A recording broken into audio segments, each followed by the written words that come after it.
Toronto. Because they're never in a position to do this. No kidding. Like over the last handful of years, they've never been able to just pluck a guy because he's available. They've never had the money to do it or flexibility to do it.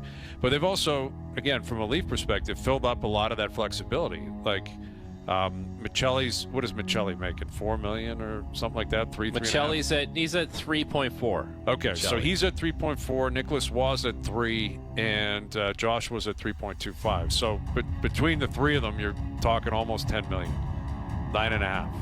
Yeah, that's a lot of the 11 million Marner going out. They've effectively filled with those three guys. Well, and if you look at the Leafs on Puckpedia, right, you have two guys. One makes 13.2, one makes 11.5. Then it goes down to Nyes at 7, and there's I'm just talking about the forwards. Like Morgan Riley's also a $7 million player, but there's no one in the 6s, there's no one in the 5s. Then it goes down to the 4s. So they're still trying to repair this cap structure so that they could make it a little more gradual and it doesn't just fall off a cliff, but it still does. It's just you can't do that in 1 year, even though Marner's gone and now Tavares is off at 11 and he's in the low 4s. It's going to take time for them to really get that nice, even, gradual cap structure where you can have a couple $6 million players on your books. Right. And those guys have value too, right? Like those are good players. You're not getting them for a 4th round pick. If you want to get a guy who's making 6 or 7 and is worthy of that contract or can exceed it based on his production.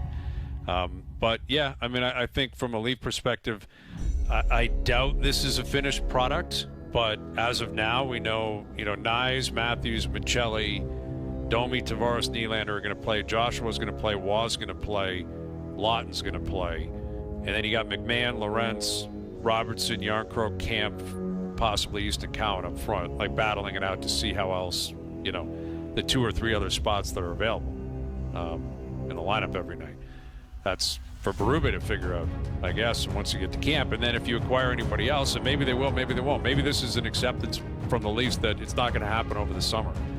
That they're going to have to wait until the trade deadline to try to acquire somebody else. And they don't have that many assets. They don't have a ton of picks moving forward either. I've been thinking about a conversation the other day about the D men, and frankly, I'd like to get your insight on that. There's no doubt that the 60 that the Leafs have are good. They're good at what they do. I think they need to add something different. So could we see a hockey trade? And I don't know which one's going out, but the name that pops in my head, and just as an example, doesn't have to be, but a Shane Gothenspiel, a guy that moves the puck, transports the puck, again, it doesn't have to be him, but that's the vision in my head, Frankie, of what I think they need to pair with someone else. Again, it doesn't have to be that player, but just moving the puck beside someone who's a little bit more stay-at-home to get that puck going up the ice quicker to those forwards. Yeah, I don't disagree at all. And you know what's crazy about that, Struddy, is the Leafs could have had Shane Gostisbehere the last 3 or 4 years. Like, he's been on one-year tickets, right? Like, he was on a one-year ticket with Detroit and then Carolina, and it's like those guys.